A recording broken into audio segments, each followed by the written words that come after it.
Dengue নিয়ে তুঙ্গে শাসক বিরোধী তরজা। রাজ্যে একের পর এক ডেঙ্গি আক্রান্তের মৃত্যুর পরিপ্রেক্ষিতে এর আগেও মুখ্যমন্ত্রীকে কটাক্ষ করেছেন বিরোধী দলনেতা সূর্যকান্ত মিশ্র। এবার সেই সূর্যকান্ত মিশ্রর উদাহরণ টেনেই মুখ্যমন্ত্রীকে বিঁধলেন সিপিএমের রাজ্য সম্পাদক বিমান বসু। শনিবার নয়াদিল্লিতে তিনি বলেন, বাম আমলের স্বাস্থ্যমন্ত্রী চিকিৎসক হলেও স্বাস্থ্য সংক্রান্ত পরামর্শ দেননি, অথচ বর্তমান মুখ্যমন্ত্রী এমবিবিএস কিনা তিনি জানেন না। তবে তা সত্ত্বেও মুখ্যমন্ত্রী ডেঙ্গি নিয়ে পরামর্শ দিচ্ছেন। জ্বর হলেই ভয় পাওয়ার কারণ নেই, জল বেশি করে খেতে হবে, ওই Calpol type of medicine, safest medicine, বিশ্রাম নিতে হবে, আর কোনো মেডিসিন নেই এটা, আর যার স্যালাইন দিতে হবে।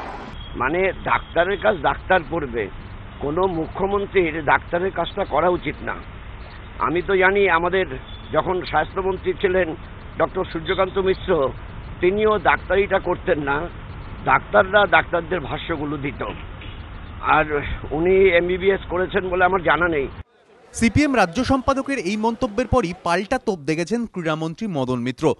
চিফ মিনিস্টারের মমতা বন্দ্যোপাধ্যায়ের প্রেসক্রিপশনটা ওদের কাছে সত্যি অপছন্দের, কারণ এর আগে মমতা বন্দ্যোপাধ্যায় যে প্রেসক্রিপশনটা দিয়েছিলেন সেই প্রেসক্রিপশনে তো মোটামুটি সিপিএম আবার আলিমুদ্দিনে ঢুকে গেছে, তো অন্য কারোর প্রেসক্রিপশনে তো যায়নি।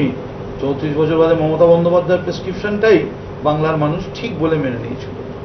যেখানে মমতা বন্দ্যোপাধ্যায় ঘুরছেন সেখানে বুদ্ধদেব ভট্টাচার্য দূরের কথা, কোনোদিন ছোটখাটো ওদের রাষ্ট্রমন্ত্রীকেও গেছে বলে বা কোনো ছোটখাটো মন্ত্রী গেছে বলেও আমরা জানি। অন্যদিকে ডেঙ্গি মোকাবিলায় মহাকরণেও এদিন ছিল প্রবল তৎপরতা। পুরসভার হেলথ অফিসারের নেতৃত্বে এদিন সকাল থেকে মহাকরণে মশার লার্ভা মারার ওষুধ স্প্রে করেন কর্মীরা। বিভিন্ন দপ্তরে তালা খুলে সেখানেও ছড়ানো হয় ওই ওষুধ। এখন থেকে প্রতি শনি এবং রবিবার মহাকরণে ওষুধ ছড়ানো হবে। বিজেন্দ্র সিংহ ও দীপক ঘোষ, এবিপি আনন্দ।